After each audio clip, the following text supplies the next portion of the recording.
आजची रेसिपी थोडी हटके आहे। साधी तर पावभाजी तुम्ही नेहमीच खाल्ली असेल आणि बनवली सुद्धा असेल। त्याच भाजीला थोडासा एक भन्नाट ट्विस्ट देऊया। ही रेसिपी तुम्ही वाढदिवस, पार्टी किंवा संध्याकाळच्या वेळेला अथवा किटी पार्टी जरी असली तरी तुम्ही ही रेसिपी झटपट बनवू शकता। या रेसिपीमध्ये जास्त चॉपिंग करायची गरज नाही आणि ही रेसिपी क्रीमी एकदम टेस्टी इथे तयार होते।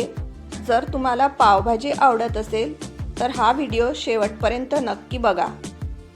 तुम्हाला असं वाटेल की ही रेसिपी आपल्याला आधी का नाही माहिती होती। चला तर मग अशा टेस्टी क्रीमी रेसिपीला सुरुवात करूया। सर्वात आधी शिमला मिरची बारीक चिरून घ्यायची, टमाटा इथे बारीक चिरून घ्यायचा आहे आणि हिरवी मिरची मी इथे बारीक चिरून घेतली। फ्रोझन वटाणे वापरणार आहे आणि बीट इथे मी किसून घेतलेला आहे। तुमच्याकडे बीट नसेल तर त्याऐवजी काय वापरायचं ते पण मी तुम्हाला सांगणार आहे। आणि कांदा पण इथे आपल्याला बारीक चिरून घ्यायचा आहे आणि हे सर्व साहित्य तुम्ही चॉपरमध्ये जर चिरून घेतलं तर तुमची रेसिपी आणखी लवकर तयार होईल। त्याचप्रमाणे कोथिंबीर पण इथे बारीक चिरून घेऊया। ही रेसिपी चीजी आणि सिल्की स्मूथ इथे तयार होते।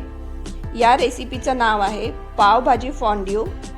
तर ही रेसिपी एकदम झटपट तयार होते, तुम्ही एकदा नक्की ट्राय करा। इथे आपलं सर्व साहित्य चिरून झालेलं आहे। आता आपण रेसिपीला सुरुवात करूया। त्यासाठी सर्वात आधी पॅन घ्यायचा आहे आणि त्यामध्ये बटर टाकायचं। तुम्ही यामध्ये थोडंसं तेलाचाही वापर करू शकता, पण बटरही इथे वापरायचं आहे। त्यानंतर जिरं टाकायचं। जिरं व्यवस्थित तडतडलं की त्यामध्ये बारीक चिरलेला कांदा टाकायचा आहे। कांदा व्यवस्थित मीडियम फ्लेमवर ट्रान्सपरंट होईपर्यंत आपल्याला परतवून घ्यायचं आहे, त्याला ब्राऊन नाही करायचं।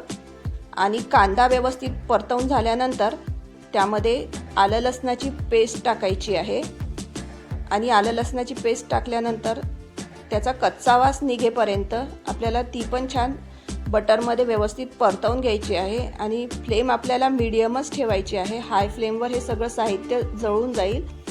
नंतर बारीक चिरलेली हिरवी मिरची टाकायची आहे यामध्ये आणि हिरवी मिरची टाकल्यानंतर बारीक चिरलेला इथे टमाटा टाकायचा आहे आणि टमाटा व्यवस्थित मिक्स केल्यानंतर टमाटा एकदम सॉफ्ट होईल इतका आपल्याला त्याला शिजवून घ्यायचा आहे। आणि टमाटा इथे सॉफ्ट आपला शिजवून तयार झाला पाहिजे, त्यासाठी यामध्ये आपण थोडंसं पाणी टाकून घेऊया। पाण्याने टमाटा आपला छान शिजून येईल आणि बाकीचे साहित्य पण इथे जळणार नाही।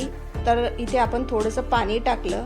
आता हे सर्व मिक्स करत आणि चमच्याने आपल्याला हलकं हलकं इथे मॅश करत हे सर्व शिजवून घ्यायचं आहे।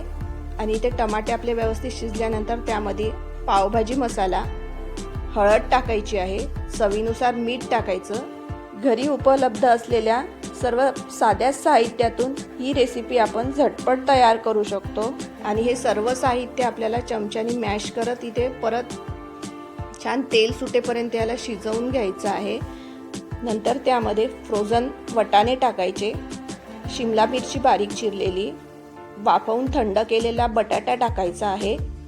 नंतर किसलेलं बीट टाकायचं आणि थोडीशी कोथिंबीर इथे टाकायची आहे। हे सर्व साहित्य व्यवस्थित मिक्स करून घ्यायचं आणि तुमच्याकडे बीट नसेल तर इथे काश्मीरी तिखट टाकलं तरी चालतं। हे व्यवस्थित छान मिक्स करून घ्यायचं आणि चमच्याने छान मॅश करत हे आपल्याला एकत्र करून घ्यायचं आहे। त्यानंतर तुमच्या चवीनुसार इथे तिखट टाकायचं, तुम्हाला जितकं भाजी तिखट लागते त्यानुसार। त्यानंतर परत हे आपल्याला व्यवस्थित मिक्स करून घ्यायचं आहे आणि हे छान आपल्याला सिल्की स्मूथ इथे आपलं भाजी तयार झाली पाहिजे, तर त्यासाठी इथे थोडंसं पाणी टाकून घेऊया आधी आणि हे व्यवस्थित मिक्स करून चमच्याच्या मदतीने आपण हे सर्व मॅश करून घेऊया। आणि तुमच्याकडे मॅशर असेल तर तुम्ही त्याने पण करू शकता, पण मला या भाजीमध्ये थोडेसे बाईट्स असे लागले पाहिजे, त्यासाठी इथे मी चमच्याने मॅश करत आहे। आणि भाजीमध्ये जे बाईट्स लागले तर ते खूप छान लागतात। तर इथे व्यवस्थित भाजी छान शिजवून घेतली आपण। आता या भाजीला आपल्याला सेमी थिक बनवायचं आहे, तर त्यासाठी मी इथे 1 कप पाणी टाकते आणि हे व्यवस्थित मिक्स करून घेते। आणि परत आपल्याला हलकं हलकं इथे मॅश करायचं आहे आणि मॅश करत आपल्याला ही भाजी सेमी थिक आपल्याला इथे शिजवून घ्यायची आहे। ही रेसिपी जेव्हा मी माझ्याकडे पहिल्यांदा बनवली तेव्हा आमच्याकडे ही रेसिपी सर्वांना खूप आवडली. एकदम क्रीमी आणि सिल्की एकदम ही रेसिपी तयार होते आणि इतकी झटपट तयार होते ही रेसिपी. त्यानंतर आता इथे आपली भाजी व्यवस्थित शिजलेली आहे आणि सेमीथिक इथे तयार झाली आहे. आता गॅस बंद करून घेऊया.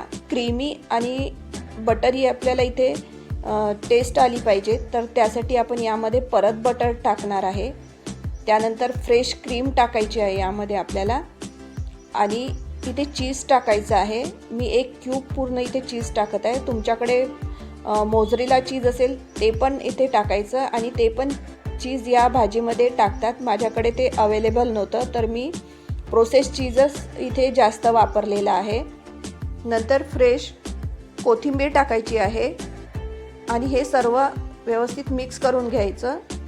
चीज आपल्याला मेल्ट होईपर्यंत हे मिक्स करायचं आहे आणि गॅस बंद करूनच आपल्याला फ्रेश क्रीम, बटर, चीज वगैरे टाकायचं आहे.